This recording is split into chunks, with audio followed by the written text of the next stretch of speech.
Forget delaying it, just ditch it. As the president asked Congress to postpone a vote on striking Syria, Republican Senator Rand Paul says it's time to strike the vote itself. To the senator now on what kind of response he's been getting. Senator, what kind of response? Well, we've been getting thousands of phone calls, and probably 97% against being involved in the Syrian civil war.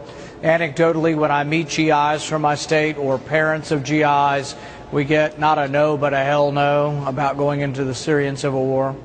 John McCain was just here, Senator, saying we do have to get involved in this, that we do have to give a very clear signal to Bashar Assad that this cannot and will not be tolerated, and relying on promises from the Russian president is not going to cut it.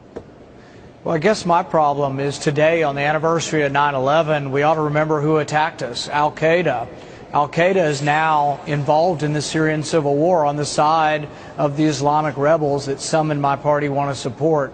I think it's a mistake. Well, he said, just to clarify, sir, he said, just to clarify, that there is a way to distinguish between the Al-Qaeda elements and those more friendly, and that we would not be doing that. You say there's no way to ascertain that? Well, I say it's very difficult. You know, in Afghanistan, we have people joining the Afghan army who say they're allies of America. I love America, until you turn around and they shoot you in the back. We've had 100 of our soldiers, American soldiers, killed by people who pretended to be our friends. So when people line up in Syria and say, oh, please give me a Stinger missile, please give me a man-pad, I'm ready to be for America, can we trust them when they line up in that line? I think it's very difficult to distinguish friend from foe.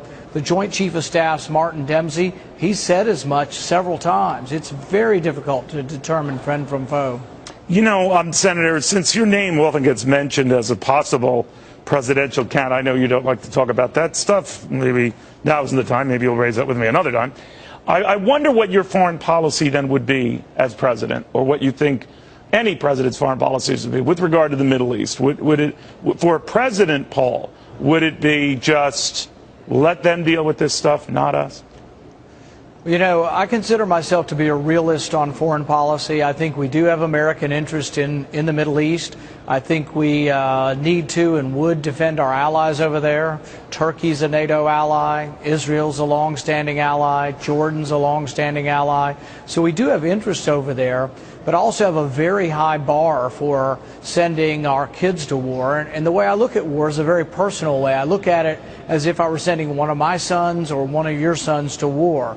It's not that we won't fight, but then when we do fight, we have to have a clear American interest, a clear military objective, and a clear desire and a goal to win.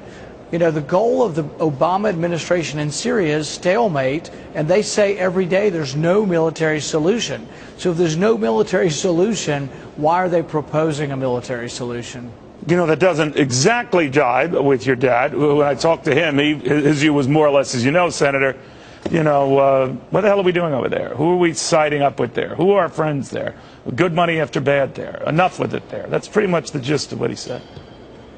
Well, you know, you may not agree with your dad on every issue either, Neil. So sometimes so you don't agree with him on this one? Sometimes we don't. No, I would say in general we seem to be somewhat on the same side of it, but we may not be exactly in the same place.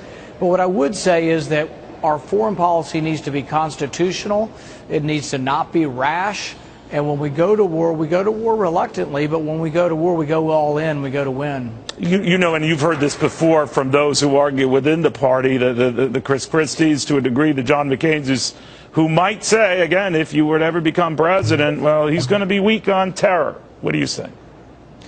You know, I think one of the few things that we've told the world since 9/11 is that, well, we won't be trifled with, we won't be attacked, and that if you kill our citizens, you are going to pay the ultimate price. And I think this is true, and it's an important message to send the world. But the other part of the message is that we won't always be involved in the affairs of every other nation. But if you attack America, if you attack our soldiers, then absolutely we'll respond with overwhelming force. That's the lesson of 9/11. And that's why when people say, oh, this president not acting and drawing a red line threatens the credibility of America.